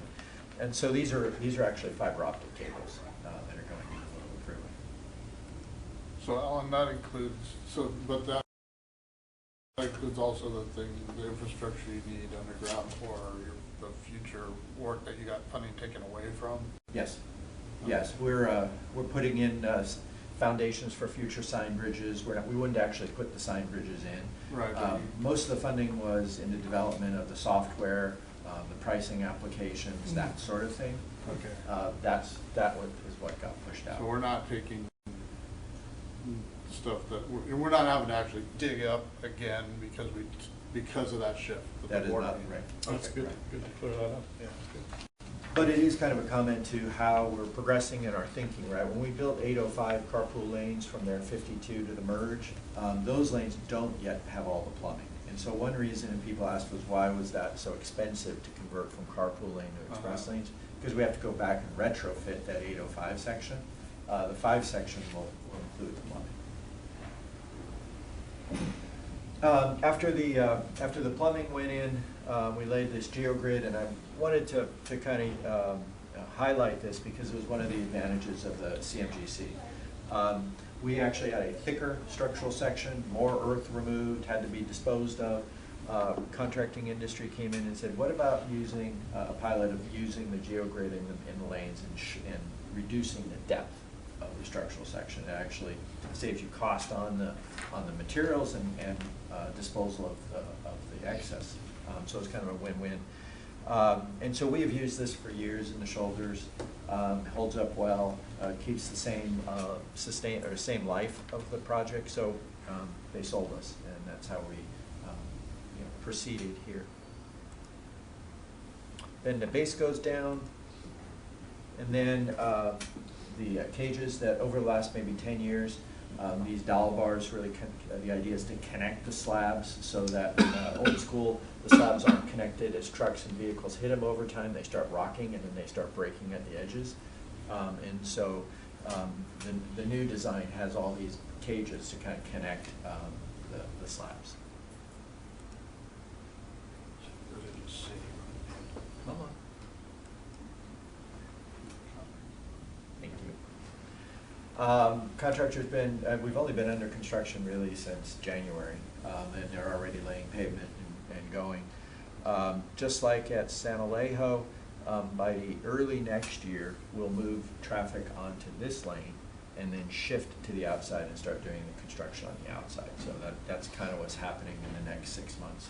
Alan, on the construction on the outside, what do you mean by that? Are you actually going to add something on the other side too? Are we doing the same? You doing the same thing on the other side? Yeah, we need to add about 8 to 10 feet of width on the outside edges.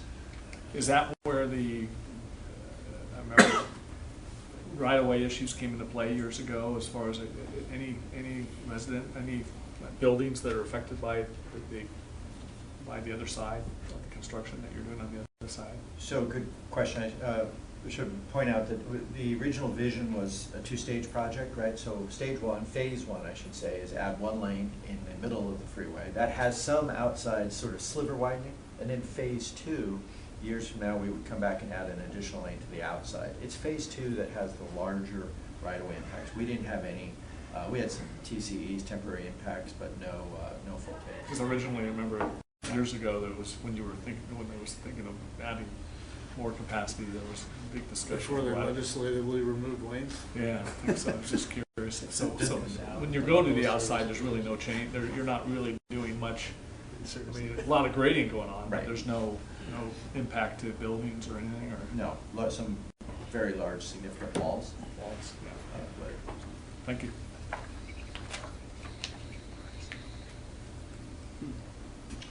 And then also, if you get off the freeway at a couple locations in Encinitas, you kind of see what Jim was alluding to, which was how do we better plan holistically freeway and access or active transportation together, transit and active transportation.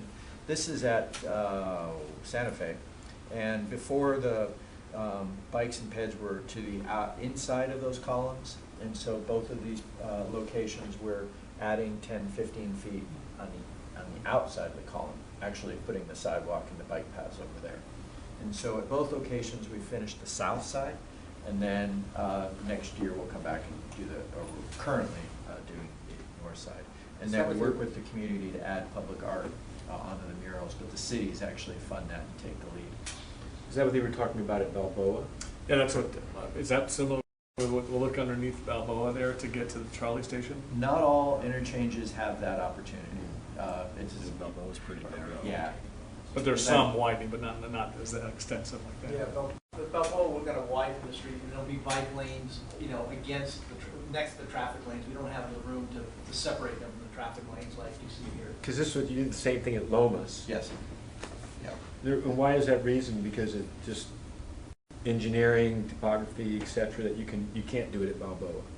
Yeah, a lot of bridges. We call this a 3-span bridge. Yeah. So you had these extra columns here. A lot of bridges have a closed-end abutment, and so there is no opportunity. It's just older and different design. But we're actually looking at this. We had a meeting last night with Carlsbad City Council to do something similar at Chestnut in their city. So where possible, we do include this. And then the San Alejo Lagoon is moving along well. All the dredging is complete by fall. We try to plant in the fall where all possible, so restoration planning will start in a couple of months. In fact, if you're out on 5 right now, you start seeing the irrigation going in on the slopes and flags going up for Torrey pines and that sort of thing. Sort of another advantage of CMGC. Normally our planting comes at the end of the project. This time we've been able to work with the contractor to advance the planting and actually do it as a part of the project, so there's less years of open slopes and we get more years of plant establishment, and so that's part of our approach. Now, just last thing, this is what I'm amazed about. If you look at before and after picture of what's been done with the waterways and the widening and the movement of water, I mean, isn't that what the intent of this is, to really clean that up and get the water moving through? And you see that in this picture, because the before picture is just, there's not that many, it doesn't delineate as much waterways. I mean, is that? No, I totally agree. And remember, we moved close to about 700,000 yards of material out of the lagoon. And some of that was actually beach sand quality, so we restored some of the beaches as well. Remember that the bridge that we're building here is about twice as long as the existing bridge. So to your point, Brad, the idea is to get better tidal flushing there. We're not going to realize that until we can pull out the old bridges that traffic's on it right now. But could I say something? Teddy Jackson with the outreach team. So the Nature Collective is already reporting migratory birds coming back. And then I don't mean to belabor the point, but all the sand that's being, I walked the beach the other day, right there at Cardiff area, there's a lot of sand being replenished, being piled up along the beach. Is that from that project there that's being put out? it is not a part of our project. It's a part of a beach preservation project that the city is working on, but we're not actually the lead. Who's all the sand that you're getting out of this project here, is that moving to the ocean? Yeah.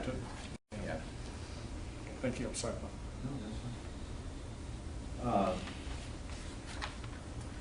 And to the point of the CMGC, I mean, this is a perfect application for CMGC. It's it's very difficult to describe in plans and specs how to do this project, right? I mean, you've got endangered species moving around every day. We've had a great relationship with the industry to build the project, and I don't think it would be nearly as successful if we tried to, exactingly put it in the plans and specs. So the industry's been great to work with. To the banana curves, like John, they all show that we're on time, on budget. We do not anticipate needing additional funding. We did use a fairly significant part of the contingency at San Alejo for those columns that we talked about in the past, the foundations, but we still have a sizable contingency left. This is the express lanes from Cardiff up to Palomar Upper Road. The San Alejo restoration project that we've talked about, most of it is, from the public's perspective, it's complete in terms of what you see. The double track project complete, so we'll remove that from the presentation next time. In terms of the risks and opportunities, similar to what we saw last time, the advancing the project 2 years is our largest opportunity. It's also probably related to one of our largest risks, because if we don't get that accelerated, there's the risk of continued escalation of the cost. So we would like to get an agreement, negotiate a price with the contractor, and start. So we should know more as we get to the end of this year and the beginning of next year as we work with the CTC. The HOV lane conversion, we can update that next time. Essentially, what I think you all know what happened at the board when the board moved about half of that money to 23-24. And so, like we talked about before, we have the plumbing. But we just basically are deferring turning on the switch for the express lanes for a couple of years. So it'll be opened up as carpool lanes, but we still have all of the flexibility to build the express. In terms of risks, the basic ones are we still have a couple of columns, a few columns, right, as we drop the existing lanes and we build new bridges in the middle. We come back to that foundation problem. And we've got a total new design. It worked well on the last bridges that we built, right? We changed our design over time so that it would work. And now they're 250 feet deep. We've talked about that. And that design, we're confident, will work on the remaining bridges. But until we actually get them in the ground, there's always a bit of a risk.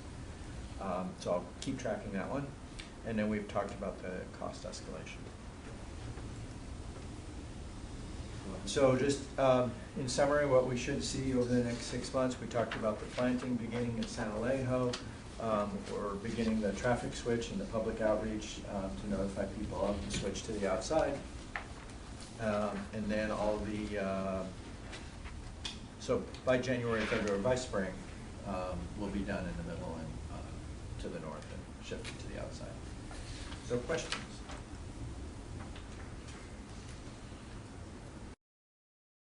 250 feet normal? No. How? What's like 18 stories? It's a long way down.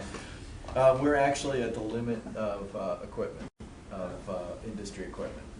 And interestingly enough, the current design basically has a shield that they pour, and then as they pour, they pull the shield up. So you've got to pull a shield up from about 150 feet, I think we're pulling it. So you kind of jiggle it, you move it up 10 feet, you take out a segment, you go down. So it's basically, and I can bring some slides next time, it's basically a ballet of equipment because not only do you have the driller, but you've got all the other pieces of equipment.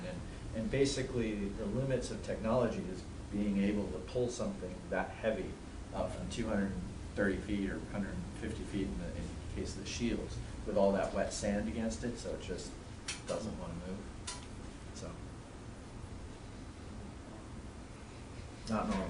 The La Jolla Village Drive exit southbound on, yeah. Is that part of the MC, the North Coast Corridor project? So the aux lane between Genesee. The actual exit, and then what's happening in the construction right there underneath, sort of underneath the Midcoast. That's probably, it's that, both of us. Yeah, it is both of us. Is that intended to, is it auxiliary lane and then it's going to be a right turn only there, or exit only there into southbound, into La Jolla Village Drive? Yeah, that aux lane is Caltrans funding, and it will trap there at La Jolla to try to get the local trips out of the main lane. So is that whole on-ramp and off-ramp going to be worked on? I mean, there's a pile of dirt there and all that. So Right. what's that? Midcoast is kind of using that as we crushed aggregate out there, so it'll all get restored in the end. And then the aux lane came in, and like Alan said, there's going to be a trap lane, so the throat of that off-ramp will get reconfigured, but the rest of it isn't changing significantly. What's the time frame of that project in general? Construction now. The aux lane? Yeah. It should be done in a few months, 8 months, 9 months. Yeah. Another advantage of the partnership that we have, that was an opportunity of Caltrans bringing funding. It would have been a lot more expensive for us to go out on our own and do all the traffic control separately, so we just passed the money through to Sandex so that his contractor could build it. Any other discussion, questions for Al? Can I just add on to what Alan just said, and just sort of taken for granted in this region about how, the money was just passed along. Caltrans brought in money for an opportunity, gave it to Sandag for the Midcoast job. That doesn't just naturally happen most places in this country. And that is due to the partnership between the agencies, the talents of the corridor directors, the fact that we're doing this CNPC. This is highly unusual, Brad. I don't know about your statewide efforts, but this is highly unusual. And so this is a very, very good thing. And the winner on this is the taxpayers. I'm sure the auditor is going to be talking to you guys about this, so.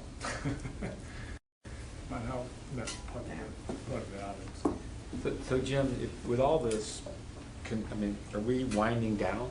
So, so Midcoast is going to be done, and as John was saying, that you're sort of 70% dollar.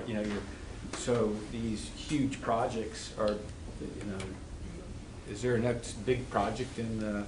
There are 5 big. Well, That's a great question, because we have been in intense meetings, not intense, but just very frequent meetings with the Pentagon, with the Navy, and on what you hear Hassan talk about, San Diego Grand Central. And so what is now called NAVWAR, just south of Old Town. We have an MOU that gives us basically the control of those 72 acres to, as the Assistant Navy Secretary says, swap land for military construction.